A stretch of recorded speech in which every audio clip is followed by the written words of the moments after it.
Hello, my name is Barbara Davis, and I'm the Regional Director of Florida for Little East Behavioral Services. Although it's unfortunate that we could not be together for this wonderful conference due to the COVID-19 pandemic, we're so fortunate the Family Cafe switched gears so quickly to offer this virtual option. I've included a PDF version of the slides with greater detail in addition to offering this recorded version of the talk. I hope you enjoy the conference and look forward to being together next year. So your doctor has recommended ABA for your daughter with autism, but now what? The field of behavior analysis has seen dramatic growth in the number of ABA practitioners, which makes choosing a quality provider to help your child increasingly difficult and overwhelming. It's important to remember, though, that not all ABA companies are created equally. What follows in this presentation is a list of key factors to look for in a company and questions to ask prospective providers. ABA stands for Applied Behavior Analysis, which is simply put the science of behavior. It helps explain how behavior is learned and how it can be changed. Behavior analysts use basic principles such as reinforcement to change behavior for the better.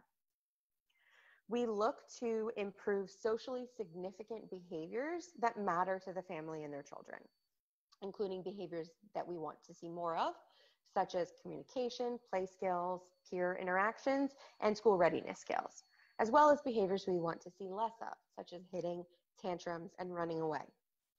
ABA can help children and adults with various disabilities, can help typically developing children, companies using performance management systems, and much more. So why did my doctor recommend ABA? ABA is considered an evidence-based treatment. So this means that extensive research has been conducted and published demonstrating that it's an effective and useful treatment for children with autism. ABA is considered the gold standard treatment and has been endorsed by the American Academy of Pediatrics, National Academies of Science, and the Surgeon General as the best practice for individuals with autism. Preschool-aged children with an autism diagnosis make the most optimal progress with high-intensity, comprehensive ABA treatment over the course of several years. So breaking this down, high intensity refers to both the number of hours and the number of learning opportunities provided within those hours. Research has shown that young children with autism do best when provided with between 30 and 40 hours a week of ABA therapy that focuses across all developmental domains.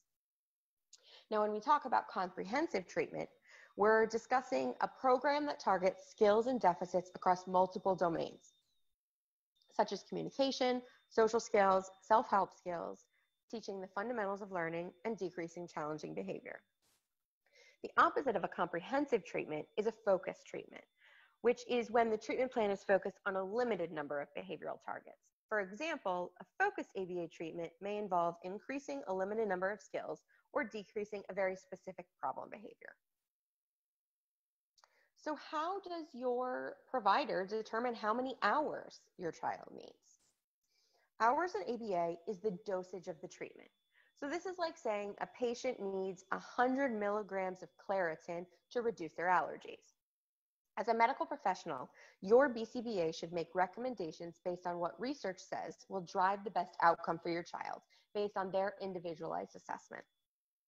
Have a frank and honest conversation with the provider about what is best for your child.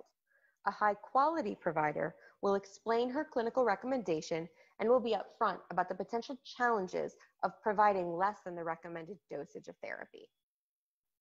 Providing treatment for children with autism and using ABA involves taking the same skills that the child has not yet learned naturally and breaking them down into smaller parts while teaching them to the child using reinforcement that's meaningful. These behaviors are generally taught in the same developmental order as they would have been learned naturally. A high-quality provider will make sure to individualize your child's treatment plan to their developmental needs. ABA is traditionally delivered using a tiered service delivery model, and each team is usually comprised of a board-certified behavior analyst, or a BCBA, and a team of behavior technicians. Your child's ABA team should be overseen by a BCBA. This is an individual who's received extensive graduate training, supervision, and has passed a national exam. The company you work with should also offer ongoing mentorship of BCBAs and have a peer review process to ensure that your child continues to receive the highest quality care. BCBAs should also always practice within their scope of expertise. So this means they should seek out specialized training when working with new populations in order to effectively provide services. BCBAs also have an ethical obligation to keep a caseload that allows for appropriate supervision to facilitate the most effective treatment. The Board of Behavior Analysts generally recommends that BCBAs maintain a caseload of between 6 and 16 clients at one time. Your child's BCBA should work with your family to understand your child's needs and determine the appropriate plan of care, as well as develop programs that will help your child learn new skills. Once therapy has been initiated, the BCBA should be observing sessions at least monthly to ensure programs implemented are working as designed, and they may introduce new programs or train other strategies. Even when you don't see the BCBA, she should be continuously monitoring progress by reviewing ongoing data and speaking with your child's therapist. This will allow for programs to be updated as frequently as possible. The Board of Behavior Analysts suggests that we provide at least 2 hours of supervision for every 10 hours of direct treatment. Your child will be working one-to-one with a team of paraprofessionals, often referred to as behavior therapists or technicians. The BACB offers a registered behavior technician, or RBT credential, for these staff in order to ensure a minimum level of training. To obtain the credential, the therapist must complete at least 40 hours of training and a background check. They must pass an in-person competency assessment that is completed by a BCBA and pass a written exam. Currently, the RBT credential is not required for all insurance companies, but it is a very good idea to ask potential providers if they offer RBT training for their staff.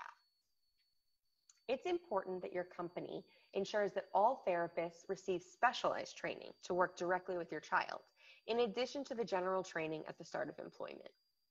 This training should be tailored to the individual goals of the child. RBT should also receive ongoing training, at least monthly, by the BCBA. And during the supervision, they should focus on introducing new programs, troubleshooting problems with existing programs, and ensuring the entire team is working together. So what does an ABA program look like? This is a big question, and it's very important to ask a potential provider. It basically boils down to asking what strategies the provider will use to teach your child new skills. It should be expected that the company uses some combination of discrete trial instruction, natural environment teaching, and incidental learning. If your child is receiving services in a center or community-based setting, therapy can also include some social skills training. Providers should be reviewing with you how reinforcers will be chosen and what they will be used for. It's important that you feel as if your child's goals are developed exclusively for them, as ABA is not a one-size-fits-all thing.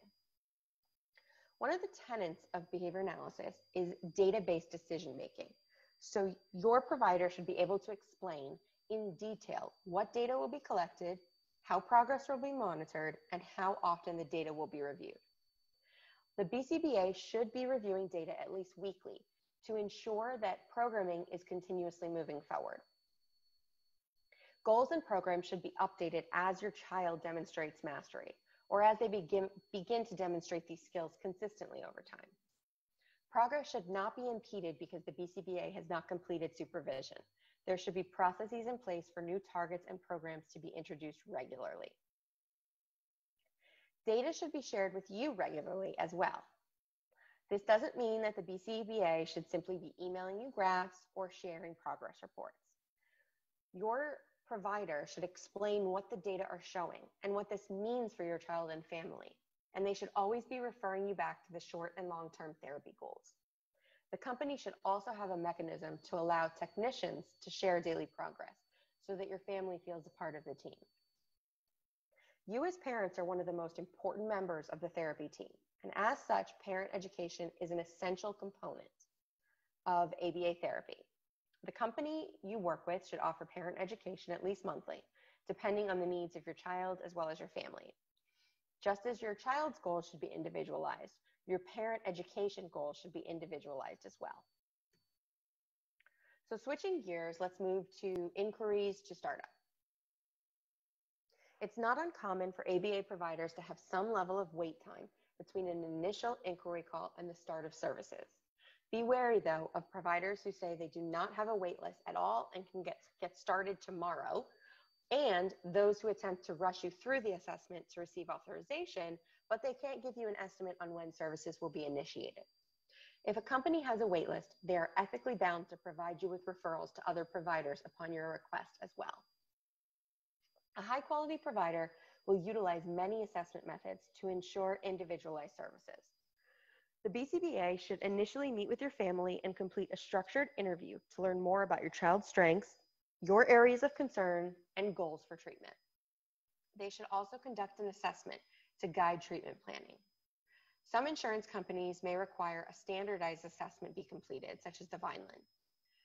But in addition to this, an evidence-based assessment such as the VB-MAP or ABLS should also be completed as a part of assessment to guide treatment. What about staff turnover? How often should I expect my child's team change?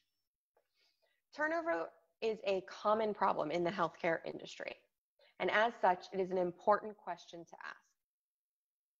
Expect some level of staff turnover annually for things like graduation, promotion, and moves. But be wary of companies whose turnover rate is less than 6 months. You can also inquire about the benefits and perks offered to staff. If staff feel respected and supported, they'll be more likely to stay with the company long term. No one should initiate services with an ABA company expecting for there to be problems, but it's essential that you feel comfortable that the company will respect your concerns and address these concerns swiftly and appropriately.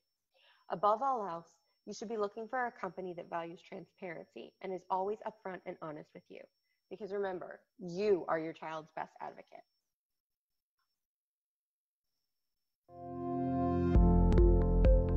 Little Leaves Behavioral Services provides intensive and comprehensive ABA treatment for children diagnosed with autism spectrum disorder. At Little Leaves, we focus on the broad science and principles of ABA and individualize the strategies and approach we use for each child based on his or her needs.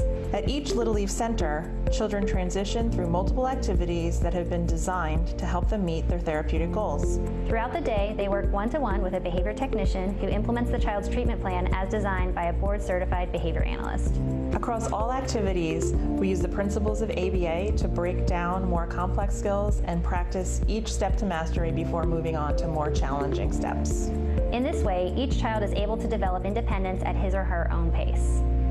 Our goal at Little Leaves for every child is to help improve their symptoms of autism and to make a meaningful difference in their lives and the lives of their families.